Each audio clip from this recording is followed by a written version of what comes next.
there's many times that I am outside way past the time that I should be for sun, and especially on the face. I mean, I live in Eastern Washington. It's a desert. We have almost 300 days of sun here. So it's like I need to have some kind of natural protection that isn't giving me cancer causing chemicals to get in my bloodstream.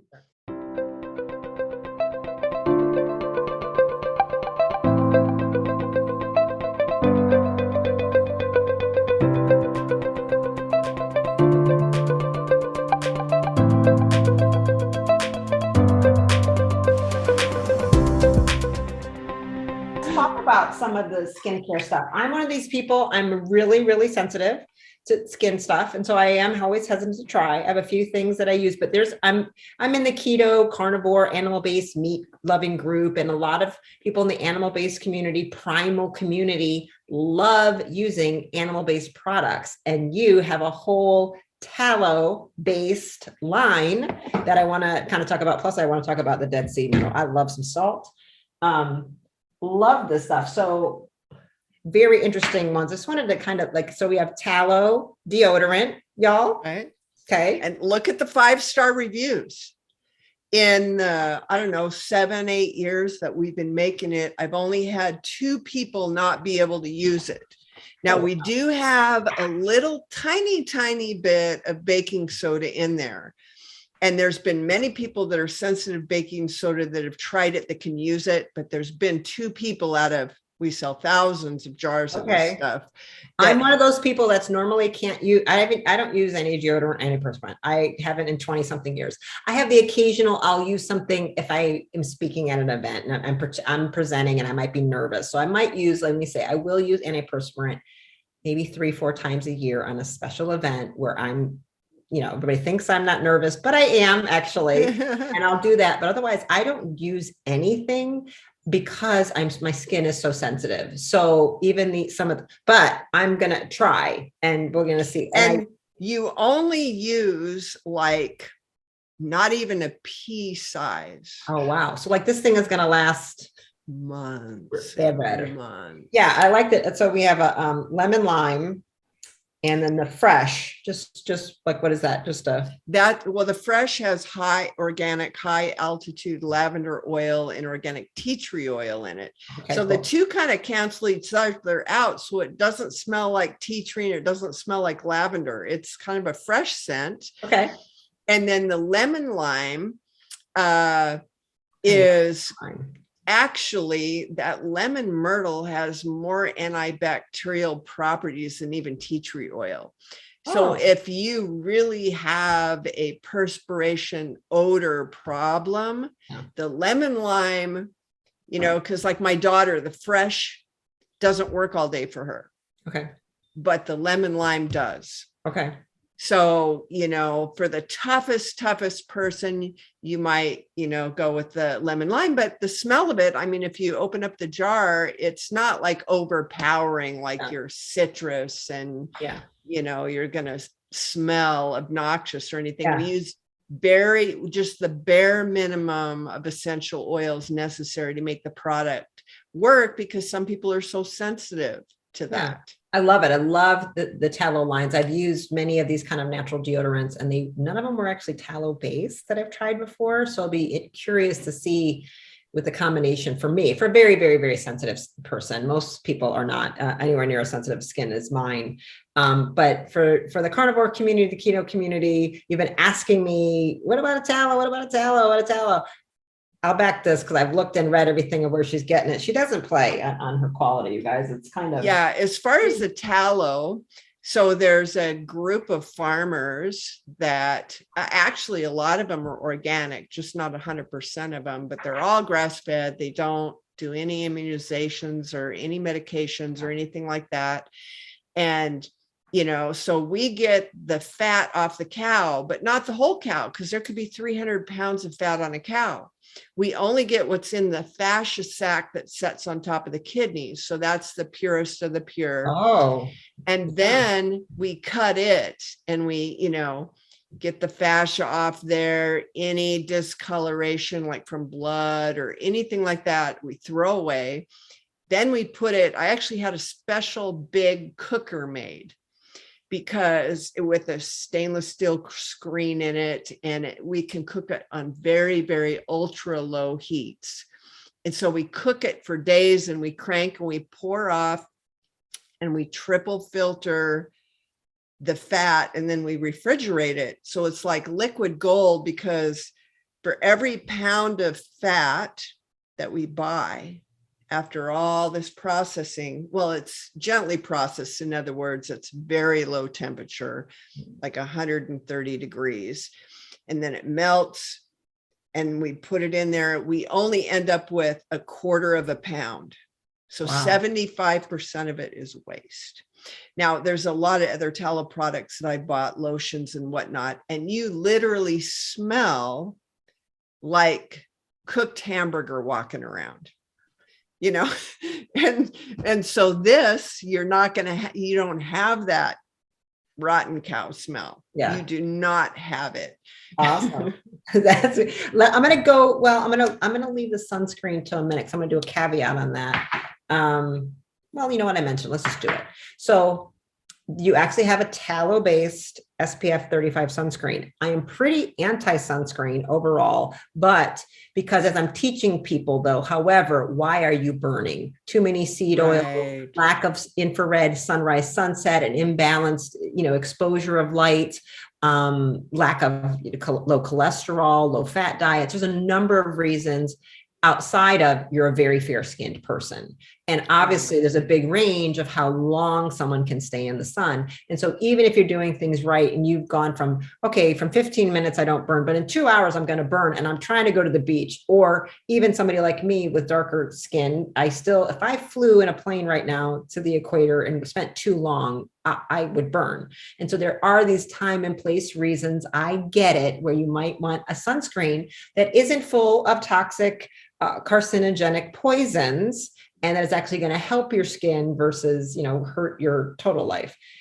Let's talk. So that's my caveat on sunscreen. People always, Mine too. Yeah. I only use it because I get out early in the morning, because the early morning sun, the Kelvins are low, and you can build up what they call a skin, a sun callus, where you can handle more and more of the afternoon.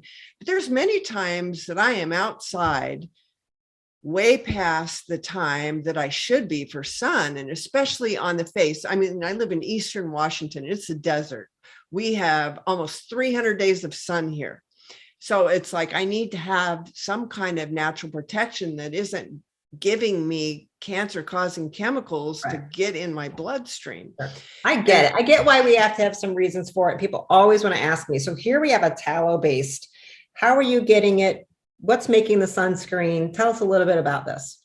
Yeah, so it is tallow-based, and we use a variety of ingredients, but the non-nano zinc, it's like when the sunlight hits it, it reflects the rays off, so it's not absorbing into your skin.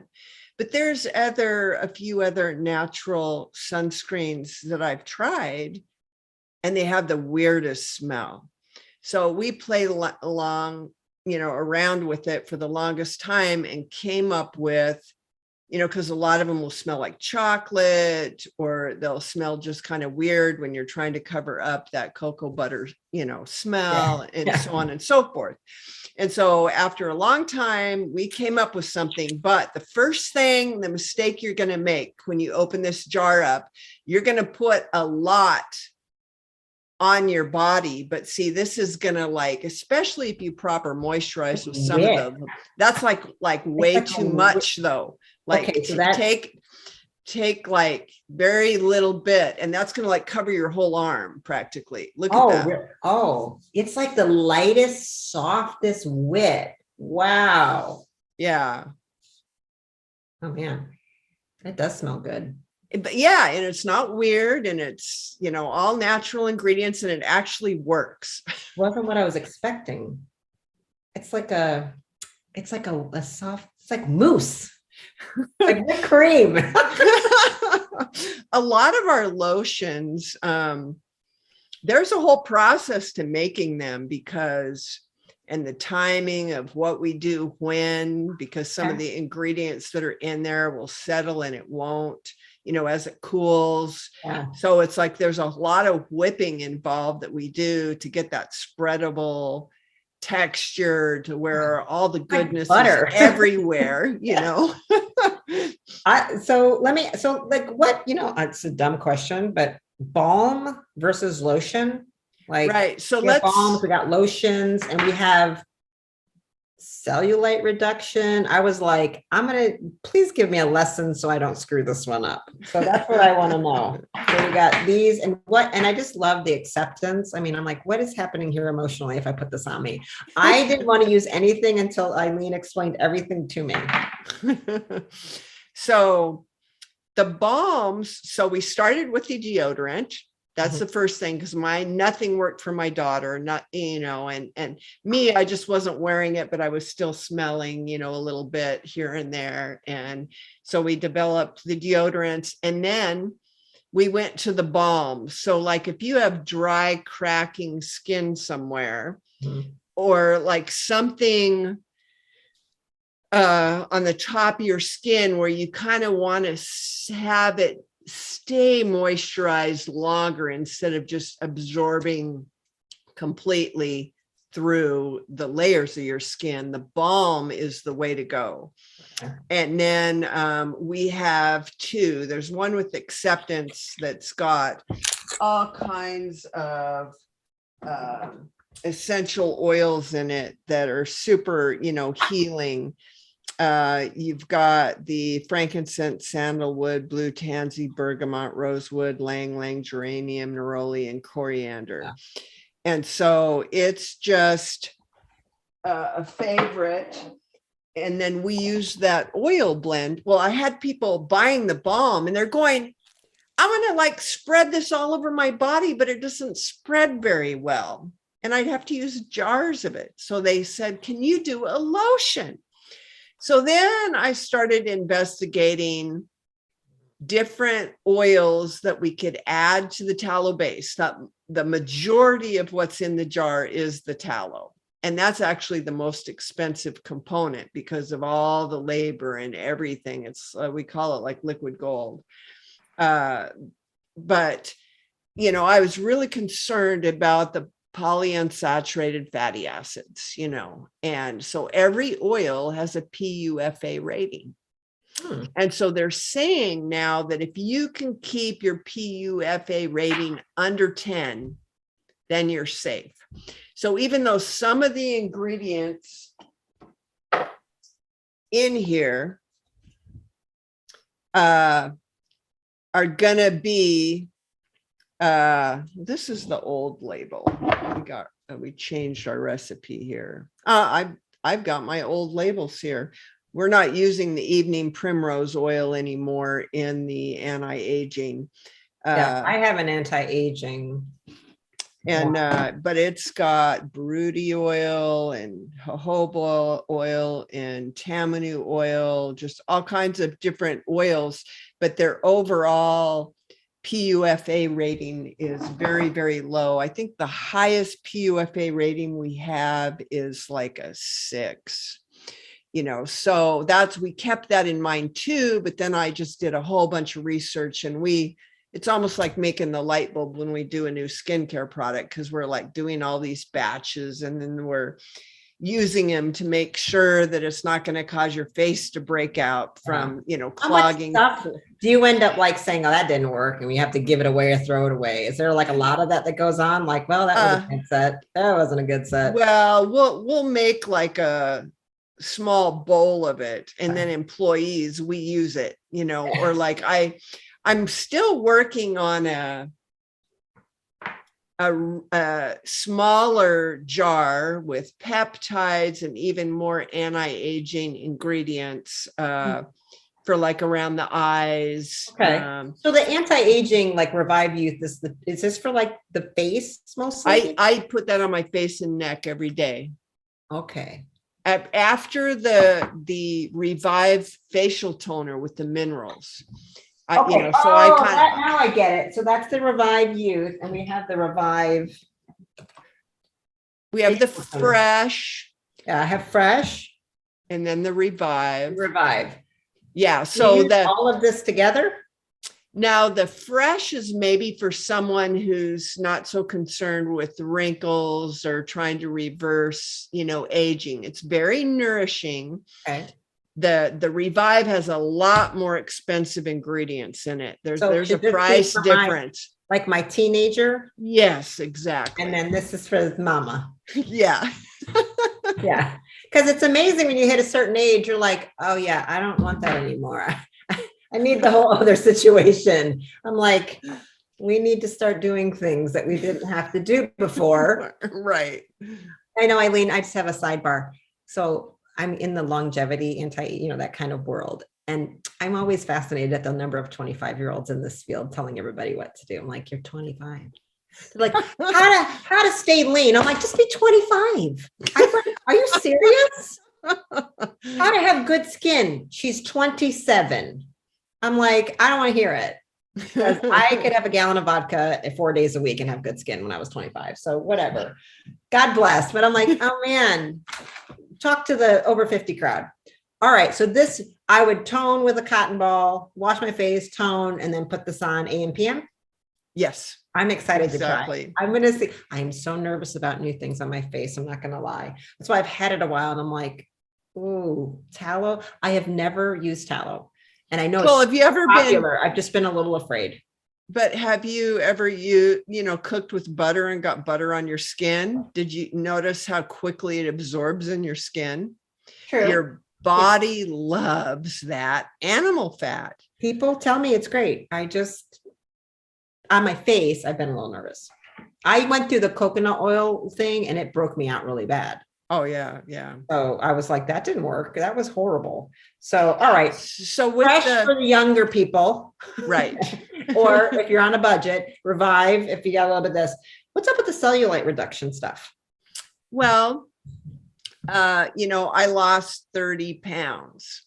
Mhm. And that was just getting out, doing the morning sunshine, barefoot grounding, doing my near infrared sauna and moving in there because I have the one that's the yoga size. So I'm doing some exercise movement in there and then just doing the intermittent fasting where I pick 8 hours in the day to eat and don't eat past that. So I lost over a year and a half, 30 pounds.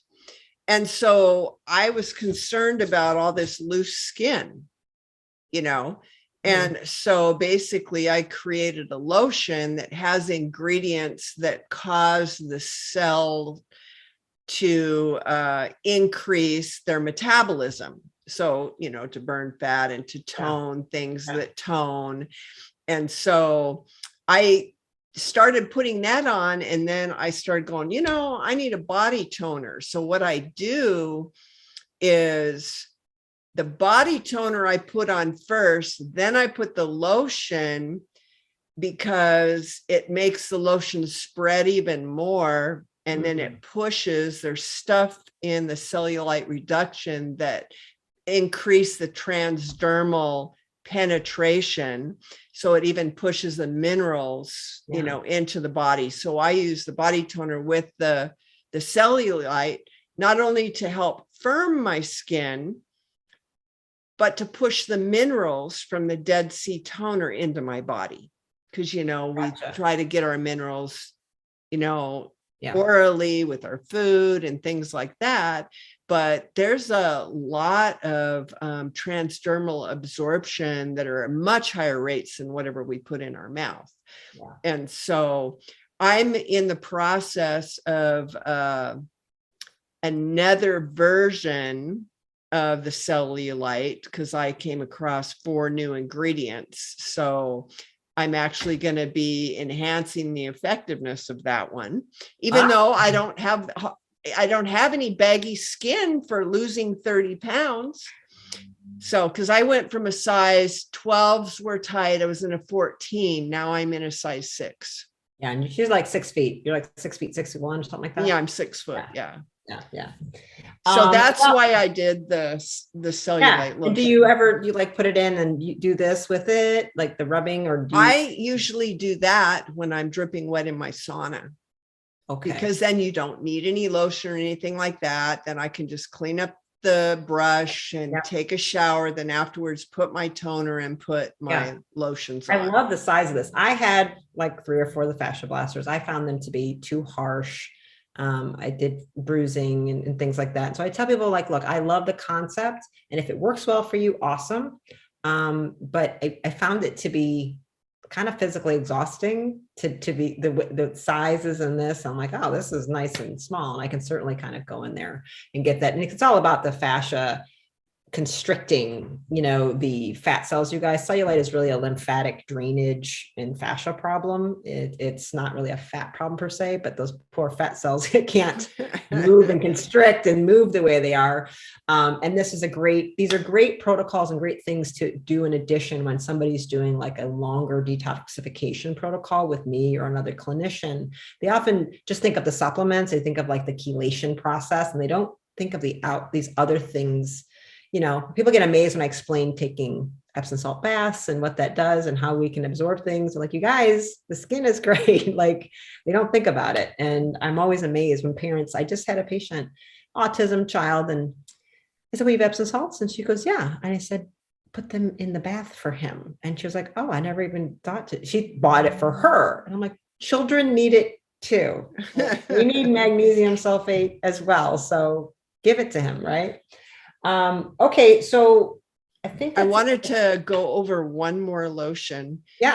Before we realized my grandson was allergic to nut, eggs, and dairy, he had like eczema all over him. He would just scratch himself to the point of bleeding and nothing would work. So I started reading about psoriasis, eczema, inflammation of the skin, and what nutrients I could put in a lotion to help that. And so that's one of the reasons why we have the healing in the big jar, because we just coated that boy from head to toe and his skin would clear up and he'd quit itching. That's amazing.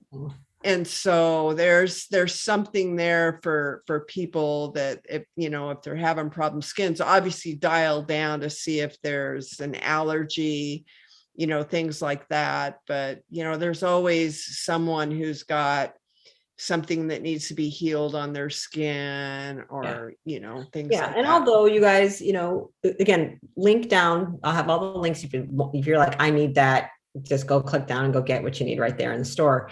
But even though like skin, is a reflection of what's actually happening inside, and that's great, but skin stuff is so agitating to the system as well as emotionally, because everybody can see it. Nobody can actually see your leaky gut or your fatty liver or, your inflamed pancreas, but they sure can see eczema and psoriasis or cystic acne. And it causes a lot of disruption of what people can do in life because it's irritating and it's often embarrassing. And so I do tell people we're going to treat from the inside out, but it's okay to come from the outside in on the skin simultaneously, and it's important to find things that work because sometimes it can be very, very tough. So certainly if you're suffering with that, let's try, it tells people like the skin is a very, very interesting beast with a lot of emotional context as well. That people I don't think people realize that you put something on your skin and it's in your bloodstream like in 30 seconds. Yeah. And so the first line of our defense, we're spending time in our saunas and we're going to try to get people to do dry skin brushing and whatnot. But what about cutting down the amount of poisons you're putting in your poor body? And that should start with your skincare routine.